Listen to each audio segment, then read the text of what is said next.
أعوذ بالله من الشيطان الرجيم بسم الله الرحمن الرحیم.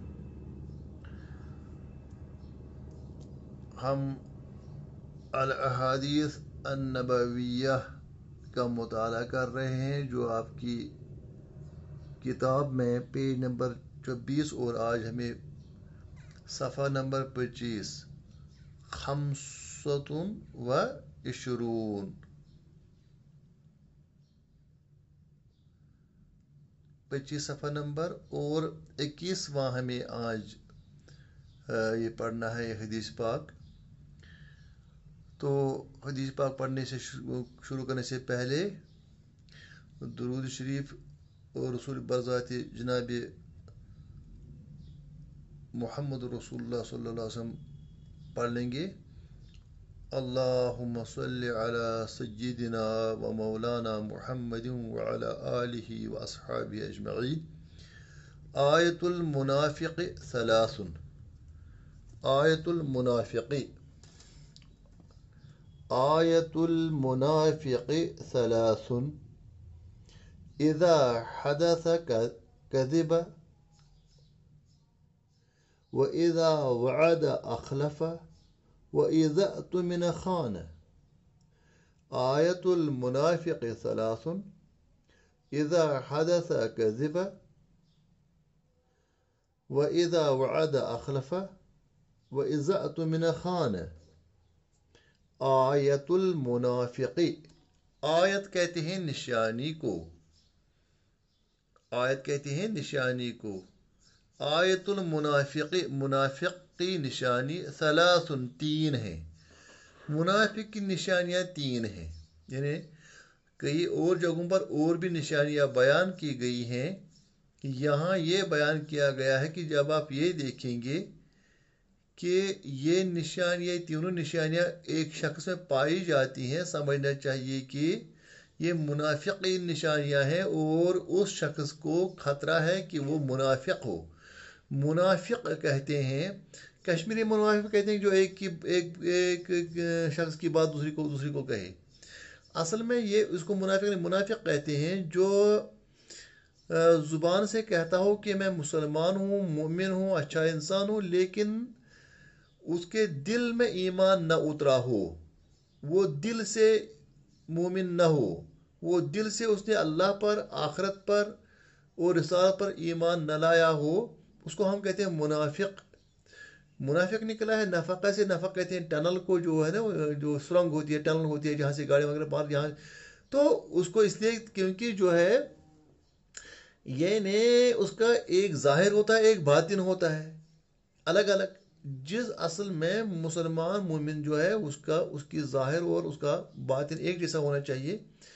تو اب ان کو پہچانا کیسے جائے، کیونکہ یہ بڑی مشکل بات بھی ہوتی ہے. اور ہمیں کہا بھی گیا ہے کہ آپ جو ہے آپ ظاہر پر بھروسہ کرو. جب کوئی کہتا ہے کہ لا الہ الا اللہ محمد رسول اللہ، جب کوئی کہتا ہے کہ میں یہ، تو ہمیں اس کے ظاہر پر بھروسہ کرنا ہے، اسی پر فیصلہ بھی ہو جائے گا. لیکن اللہ کے ہاں آخرت میں اور اللہ تعالیٰ کے ہاں وہی شخص مقبول ہوگا جو دل سے ایمان لائے، جو دل سے جو بھی کام کرے وہ دل سے کرے، نفاق کی وجہ سے نہیں، ریا کی وجہ سے نہیں. اسی لیے ریا کو بھی نفاق کا ایک حصہ کہا گیا ہے. منافق کے دل میں کیا ہوتا ہے؟ نفاق ہوتا ہے. نفاق کا مطلب کیا ہے؟ ظاہر میں کچھ، باطن میں کچھ، کہتا کچھ لیکن اندر دل میں کچھ. آیت المنافق ثلاث، آیت من نشانی، المنافق مضاف مضاف الیہ ہے. آیت المنافق مضاف مضاف الیہ، ثلاث تین ہے. مضاف مضاف الیہ ہو کے جو ہے یہ بن گئے مبتدا، ثلاث تین ہے. آیت المنافق ثلاث، منافق کی نشانیاں تین ہیں. کیا کیا ہے؟ اذا حدث کذب، اذا حدث کذب. اذا من جب، حدث جب بات کرتا ہے، حدث وہ ایک مرد بات کرتا ہے کرے گا، یعنی منافق جب بات کرتا ہے، کذب وہ جھوٹ بولتا ہے. جب بھی وہ بات کرے وہ بیشتر باتیں جو ہے وہ جھوٹ بولتا ہے. وَإِذَا وَعَدَ، اور جب وہ وعدہ کرتا ہے، اخلف وہ وعدہ خلافی کرتا ہے. اب سوال پیدا ہوتا ہے، اگر کسی نے ایک بار جھوٹ کہا کیا اس کو منافق کہیں گے؟ نہیں. اصل میں اس منافق کی عادت ہی ہوتی ہے یہ جو ہے یہ ہر بات میں جھوٹ ہی جھوٹ بولتا رہتا ہے. اور شاذ و نادر ہی سچ کہتا ہے، اور آپ جانتے ہیں کہ حکم لگتا ہے زیادہ کا کم پر، یعنی اگر وہ زیادہ جھوٹ بولتا ہے، کم سچ بولتا ہے، اس کو بھی کہیں گے اذا حدث کذبا۔ ویسے مومن کے زبان سے بڑی مشکل سے، اس کو ادا ہی نہیں ہوتا ہے جھوٹ، تو اس کی زبان سے نکلتا بھی نہیں ہے، یہ اس کو اندر جو ہے ایک گھٹن محسوس ہوتی ہے، اندر جو ہے اس کو آئیڈینٹی کرائسس پیدا ہو جاتی ہے، اس کو جو ہے کنفلکٹ، انر کنفلکٹ پیدا ہو جاتا ہے جب یہ جھوٹ بولتا ہے۔ لیکن جو منافق ہوتا ہے اس کو بڑی آسانی کے ساتھ، وہ مزے کے ساتھ ایک جھوٹ بولتا ہے، پھر اس کے بعد دوسرا، جو سننے والا اس کو خود بھی سمجھ میں آتا ہے کہ اس کو یہ میری بات جو ہے وہ دل میں نہیں بیٹھی، اس نے اس کو سچا نہیں جانا، لیکن پھر بھی ایک جو ہے یہ منافق جو ہے اس کا ایک چسکا لگ جاتا ہے، یہ ہر بات میں جھوٹ ہی بولتا ہے۔ بڑی بدترین خصلت ہے۔ اگر ہم کوشش کریں کہ آہستہ آہستہ جھوٹ کو چھوڑیں، آپ دیکھیں ہمارے اندر جو ہے بہت اچھے صفات بھی آ جائیں۔ جیسے اس نے ایک بڑا جو تھا اس نے بہت گناہ بیان کیے، پھر کہا کہ میں کیا کروں، تو پھر اس کو کہا گیا کہ صرف آپ ایک کام کیجئے گا، کیا تو اس کو کہا گیا کہ آپ صرف سچ بولو، باقی فی الحال چھوڑو باقی برائیاں۔ تو جب واپس آ گیا گھر میں، تو اس نے سوچا کہ میں وہ گندا کام کروں، شراب پیوں، لیکن اب کیسے اس کو کہوں گا کہ میں نے نہیں پیا ہے، یہاں سے مجھے سچ کہنا ہے۔ تو آہستہ آہستہ آہستہ آہستہ اس نے ایک ایک کر کے تمام ان گناہوں سے توبہ کی، واپس آیا۔ اس لیے یہ جھوٹ جو ہے یہ بھی دراصل برائیوں کی جڑ ہے، اور اسی لیے منافق کی یہ نشانی ہے۔ آپ اندازہ کیجئے منافق کے بارے میں اللہ تعالیٰ نے فرمایا ہے ان المنافقین فی الدرک الاسفل من النار، یہ جہنم کے نار کے سب سے نچلے طبقے میں ہوں گے۔ کون؟ منافق۔ کیوں ہوں گے؟ کیونکہ جو صاحب کہتا ہے میں کافر ہوں، تو اس کی وجہ سے دھوکہ نہیں لگتا ہے، اس کی وجہ سے اسلام کو بھی دھوکہ نہیں لگتا ہے، لوگوں کو بھی دھوکہ نہیں لگتا ہے، لیکن منافق کی وجہ سے دھوکہ لگتا ہے۔ اس لیے کہا کہ اس کا کیا ہے نشانی؟ پہلی نشانی کیا ہے؟ اذا حدث کذب، جب بھی بولے تو جھوٹ بولے۔ وَإِذَا وَعَدَ، اور جب کسی چیز کا وعدہ کرے، اخلف، وہ اس وعدہ خلافی کرتا ہے، وہ اس وعدہ کو پورا نہیں کرتا ہے۔ یہاں ایک بات یہ بھی یاد رکھنی چاہیے کہ انسان لحاظ میں آ کے جلدی کہتا ہے کہ میں وہ کروں گا، میں نہیں نہیں نہیں، سوچ سمجھ کے وعدہ کرنا چاہیے، یا تو کرنا ہی نہیں چاہیے۔ ویسے وعدہ کرنا جو ہے، جو اس کو کام کرنا تو کرو، لیکن جب وعدہ کرے تب جا کے اس کو وعدہ کی پاسداری کرے، وعدہ کو نبھائے۔ اگر نہیں نبھا تو بہتر یہ ہے کہ وہ وعدہ ہی نہ کرے۔ اگر وعدہ کرے، اذا وعدہ اخلف، اور جو منافق ہوتا ہے وہ ہمیشہ اس وعدے کی کیا خلاف ورزی کرتا ہے۔ اب سوال پیدا ہوتا ہے کہ اگر کسی نے ایک بار وعدہ کی خلاف ورزی کی، اس کو ہم منافق نہیں کہہ سکتے ہیں، اس کی غلطی ہوگی، وہ واپس آ جائے، توبہ کرے، اور جو ہے جس کے ساتھ وعدہ خلافی کی اسے معافی مانگے۔ اور یہاں ایک اور بات سے عرض کروں، وہ یہ کہ اگر کسی نے گناہ کا وعدہ کیا ہے کہ میں یہ گناہ کروں گا، کوئی بھی گناہ چاہے بڑا ہو یا چھوٹا ہو، تو لیکن اس کا جو ہے اس کو تو وعدہ پورا نہیں کرنا ہے، پوری اچھی طرح سمجھ لینا چاہیے۔ اگر آپ نے گناہ کا وعدہ کیا ہے، اس وعدے کو توڑنا واجب ہے۔ یہ یہاں اس وعدے کی بات ہے جو عام حالت میں انسان کو کرتا ہے وعدہ، میں کل آ جاؤں گا، فلان جگہ آ جاؤں گا، یہ کروں گا، تو یا آپ کے ساتھ جو ہے آپ کا قرضہ جو ہے اس ٹائم پر چکاؤں گا، لیکن پھر وہ خلاف ورزی کرتا رہتا ہے۔ وَإِذَا وَعَدَ أَخْلَفَ، یہ اس کی دوسری نشانی۔ منافق کی پہلی نشانی کیا ہے؟ اذا حدث کذب، وَإِذَا وَعَدَ أَخْلَفَ دوسری، اور تیسری کیا ہے؟ وَإِذَا اؤْتُمِنَ خَانَ، وَإِذَا، اور جب اؤْتُمِنَ، جب اس کے پاس امانت رکھی جائے، وَإِذَا اؤْتُمِنَ، جب اس کے پاس امانت رکھی جائے، خان، وہ خیانت کرتا ہے، اس نے خیانت کی۔ جب بھی اس کے بعد امانت رکھی گئی، اس نے خیانت کی۔ یعنی جب کسی کے پاس کوئی چیز رکھی جائے، اس کو امانت کے طور پر بڑی حفاظت کے ساتھ رکھنا ہے۔ اور یہ امانت جو ہے، امانت بہت قسم کی ہے۔ پہلی امانت جو ہے ایمان ہے، اس کی خیانت نہیں کرنی ہے۔ اس کے بعد جو ہے ہمیں امانت جو ہے، کوئی بھی شخص ہمارے پاس کوئی چیز رکھتا ہے، اس کو خیانت نہیں کرنی ہے۔ کوئی چیز ہمیں کہتا ہے کہ فلان جگہ پہنچاؤ، تو ہم کہتے ہیں کہ بیچ میں اس کو جو ہے اس میں سے تھوڑا سا لے لیں، یہ بھی ہے خیانت۔ کسی نے کسی کو خط دے دیا، یہ خط فلانے کو دے دیا، تو ہم اس کو اگر خدا بچائے اس کو پھاڑ دیں، وہاں سے نکل آئے، تو اس کو بھی خیانت کہتے ہیں۔ اگر ہم مثلا ہمارے پاس کوئی بات راز کی رکھی گئی کہ یہ مجلس میں کوئی بات کی گئی تو وہاں جو ہے حضور اکرم صلی اللہ علیہ وسلم نے ایک اور جگہ فرمایا المجالس بالامانتی، مجلسیں جو ہے وہ امانت سے ہوتی ہیں. اس کا مطلب یہ کہ مجلس میں جو باتیں ہوتی ہیں وہ بھی اگر آپ کا جو جس نے آپ کے پاس راز رکھا وہ چاہتا ہے، اس نے آپ کو کہا کہ یہ بات کسی کو نہیں کرنا، یہ کہنا نہیں چاہیے، اس کو اپنے سینے میں دفن کرنا چاہیے. حیرانگی یہ ہے کہ میں نے پڑھا ہے بہت ساری جگہوں پر کسی پہلے والے حاکم نے کسی کو خط دے دیا، کہا دوسرے حاکم کے پاس جاؤ، اور اس خط میں اس کے قتل ہونے کا پروانہ تھا، جو لے جا رہا تھا وہ خط، اس نے اس کو کھولے بغیر اس کے حوالے کر دیا، اس قتل ہوگا، کیونکہ اس کو یہ امانت کا ایک پاس لحاظ تھا کہ ہمیں امانت کو خیانت نہیں کرنی چاہیے. اب اس کا مطلب یہ نہیں کہ ایکسیپشن نہیں ہے، لیکن میرا کہنے کا مطلب یہ ہے کہ عام حالات میں ہم یہ کریں کہ جو امانتیں ہیں ان کی خیانت نہیں کرنی چاہیے. اب ایک اور بات ہے، اگر مجھے کوئی میری امانت میں خیانت کرتا ہے، کیا میں بھی اس کی امانت کو خیانت کروں؟ بڑا ایک عجیب واقعہ ہے، میں آپ کو کہوں کہ نہیں، بلکہ جو حرم پاک میں یا جو مدینہ منورہ میں، کیونکہ وہاں جو چپل وغیرہ بہت سارے ہوتے ہیں ایک دوسرے کا لیتے ہیں، تو کئی لوگ اس کا بھی اتنا احتیاط کرتے ہیں کہ وہ جو ہے وہ کسی اور کی چپل نہ آ جائے. یعنی کوئی کہتا ہے کہ میرے وہ لے لوں، میں اس کی لے لوں، کیونکہ علماء کہتے ہیں، علماء کیا حدیث پاک کی ہے، لا تخن من خانک، لا تخن، آپ خیانت مت کرو، من خانک، جس نے آپ کی خیانت کی. یعنی اگر کوئی ہماری خیانت کرتا بھی ہے، ہمیں یہ جائز نہیں کہ ہم بھی اس کو خیانت کرتے رہیں، ہمیں جائز نہیں کہ اس کی خیانت کرتے رہیں، نہیں، بلکہ یہ ہے کہ اللہ تعالیٰ کے سپر کریں، اس کو انشاءاللہ اجر عطا کرے گا. عام حال میں سوائے یہ کہ کوئی ایکسیپشن ہو جہاں علماء اجازت دیتی ہوں، ادروائز جو ہے ہمیں جو ہماری امانتیں ہیں، امانت دے دی گئی ہوگی تو اس کو جو ہے اس کی ہمیں خیانت نہیں کرنی چاہیے. تو کیا ہے، پھر ایک بات جلدی میں پڑھتا ہوں، زبانی یہ بھی یاد ہونا چاہیے حدیث. آیت المنافق ثلاث اذا حدث كذب واذا وعد اخلف واذا اؤتمن خان. کیا ہے؟ آیت المنافق ثلاث اذا حدث كذب واذا وعد اخلف واذا اؤتمن خان.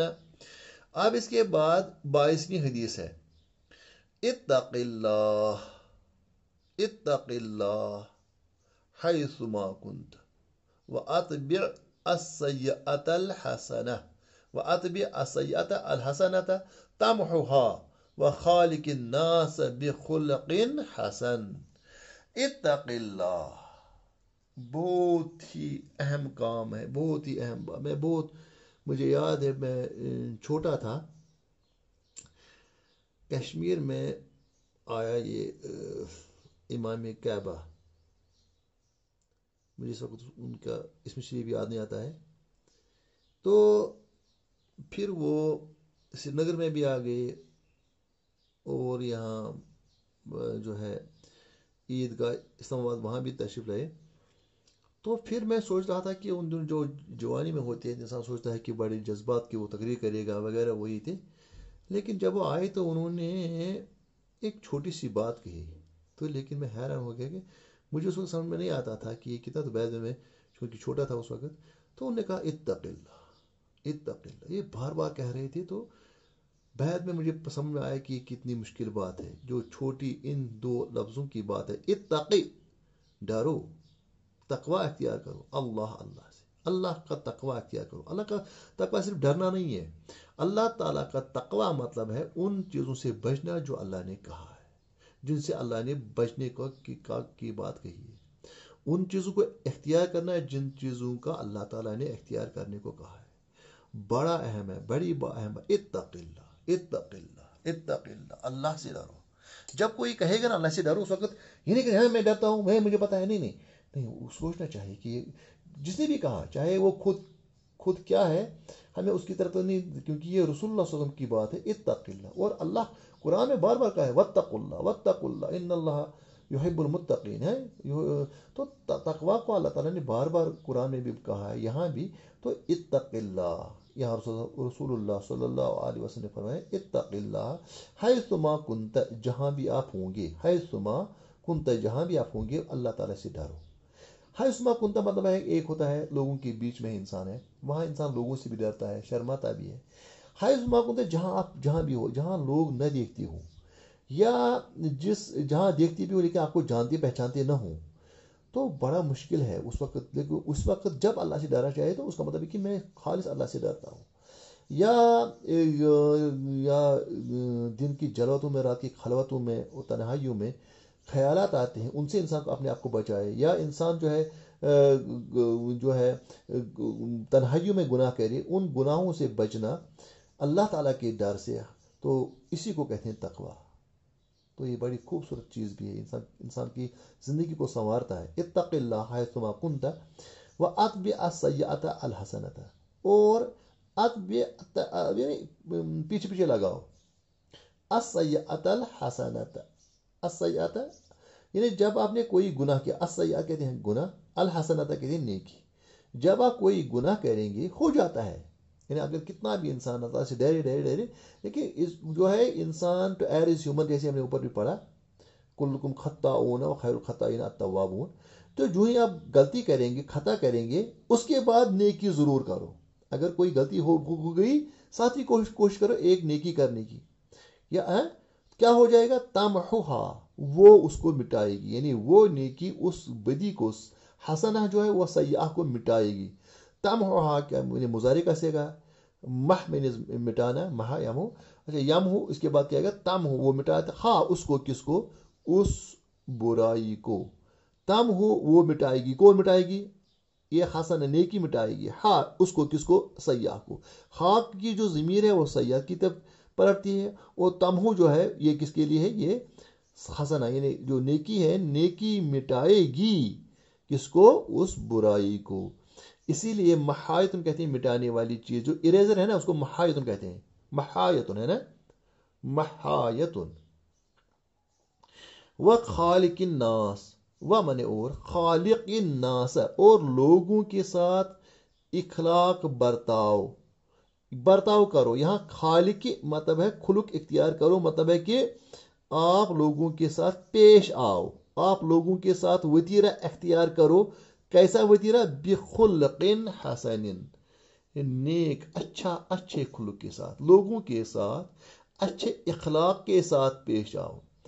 وخالق الناس بخلق حسن، اور لوگوں کے ساتھ اچھے اخلاق کے ساتھ پیش آؤ. یہ کنہوں نے فرمایا؟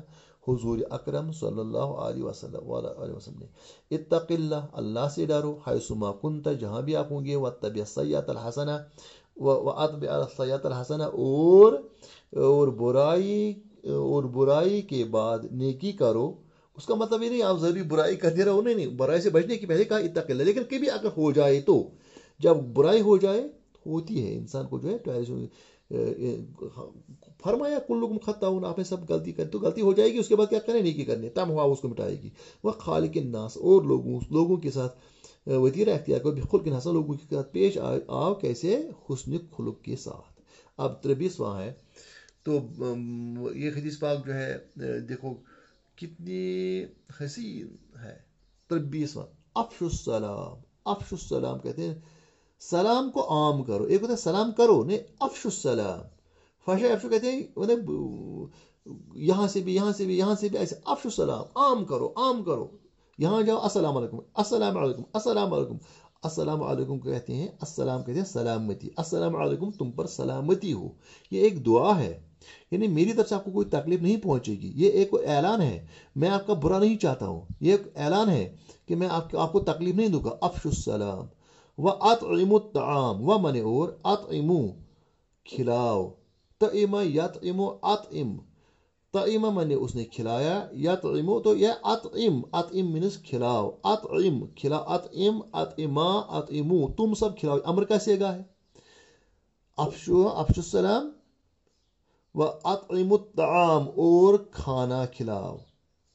یہ نہیں کہا گیا صرف غریب کو کھانا کھلاؤ، ہاں تو وہ ان کی فرسٹ پریفرنس ہے، کیونکہ قرآن میں بار وَلَا يَحُضُّ عَلَىٰ طَعَامِ الْمِسْكِينِ کے لیے ویل ہے، یعنی سب سے اہم تو ہے غریبوں کا کھانا. لیکن یہ بھی نہیں ہے کہ انہی کو صرف ان کو بھی کھلاؤ اور باقیوں کو بھی کھلاؤ. وَأَطْعِمُوا الطَّعَامَ، اور کھانا کھلاؤ. یہ کھانا کھلانا جو ہے، دیکھو افشوا السلام کے بعد اطعموا الطعام کہا گیا، اسے کیا ہو جائے گا؟ اس سے اہم بات یہ ہے کہ آپ اس سلام سے محبت بڑھ جائے گی آپس میں لوگوں کی. اطعموا الطعام، اس سے بھی لوگوں میں آپس میں محبت بڑھ جائے گی، ہے نا. حدیث یہ جو ہے قرآن کی روح سے وہ کہ اللہ تعالیٰ لا جناح علیکم ان تاکلوا فی بیوت امہاتکم فی بیوت آبائکم وغیرہ وغیرہ، یعنی آپ کو گناہ نہیں ہے اگر اپنے باپ کے گھروں میں، بھائیوں کے گھروں میں ہے وغیرہ، وہاں وہ بہت رشتہ دار کہیں وہاں آپ کھانا کھاؤ. یعنی ایک ہوتا ہے کسی کے ہم بھی کھانا کھا سکتے ہیں، لیکن ان گھروں میں زیادہ وہ جو ہے تکلف کی کوئی ضرورت نہیں. وہاں جب آپ جائیں گے تو وہ کہیں گے کھانا کھاؤ، تو وہ ہے حاضر، جتنا ہے وہ کھاؤ. یعنی تو آپ اندازہ کرو، لیکن اس میں بھی ہم پیچھے ہیں، بہت پیچھے ہیں. افشوا السلام، نماز جو سلام کو عام کرو. وَأَطْعِمُوا الطَّعَامَ، اور کھانا کھلاؤ، اور کھانا کھلاؤ. وَمَنِ، اور صلو، آپ نماز ادا کرو. وَصَلُّوا بِاللَّيْلِ، یہ کیا کرنا ہے؟ افشوا السلام، سلام کو عام کرنا ہے. وَأَطْعِمُوا الطَّعَامَ، اور کھانا کھلاؤ. وَصَلُّوا، اور نماز، یہ جو ہے یہ بھی امر کا صیغہ اور کون سے جمع ہے. صلو، تم سب نماز ادا کرو. باللیل، کب؟ رات کو نماز ادا کرو. والناس، اور جب لوگ ہوں گے نیام، سوئے ہوئے. یہ مشکل ہے، میں خود اس کا جو ہوں عاجز نہیں ہوں. اللہ تعالیٰ بخشے، اللہ تعالیٰ رحم فرمائے. وصلو، اور نماز ادا کرو. باللیل، رات کو. والناس نیام، جب لوگ سوئے ہوئے ہوں، یعنی تہجد کی نماز. یا یہ بھی ہو سکتا ہے کہ عشاء کی نماز کوئی نہ پڑھتا ہو تو اس دوران کا، لیکن یہ جو ہے علماء کا یہ اتفاق ہے کہ یہاں مطلب ہے تہجد کی نماز. وصلو، اور نماز ادا کرو. باللیل، رات کو. والناس نیام، جب لوگ سوئے ہوئے ہوں، آپ اللہ تعالیٰ کے پیش کے سامنے حاضر ہو کر نماز ادا کرو. وصلو، آپ نماز ادا کرو. باللیل، رات کو، چونکہ باہر پہ جر ہے، یہاں جر آ گئی. باللیل والناس نیام، اور جب کہ لوگ سوئے ہوں. تدخل الجنت، تم داخل ہو جاؤ. الجنت، جنتوں میں. بالسلام، سلامتی کے ساتھ. تو جنت میں سلامتی کے ساتھ داخل ہو جاؤ. صرف 3 کام رسول اللہ صلی اللہ علیہ وسلم نے فرمائے یہاں اس حدیث پاک میں. کیا کیا؟ اس کا مطلب ہے کہ وہ باقی کام کرتا ہے. افشوا السلام، اطعموا الطعام، اور وصلوا باللیل والناس نیام. افشوا السلام ہے، اطعموا الطعام ہے، وصلوا باللیل ہے نا. افشوا السلام، اطعموا الطعام، وصلوا باللیل. یہ 3 باتیں جو ہیں ان پر گارنٹی فرمائی رسول رحمت صلی اللہ علیہ وسلم نے. تدخل الجنت، آپ جنت میں داخل ہو جاؤ. بالسلام، سلامتی کے ساتھ. تو مجھے لگتا ہے کہ یہ باقی 3 جو ہیں یہ ایک اور لیکچر میں ابھی میں ریکارڈ کروں گا، تاکہ ایک ہی لیکچر میں زیادہ نہ ہو جائے. والسلام علیکم ورحمۃ اللہ وبرکاتہ.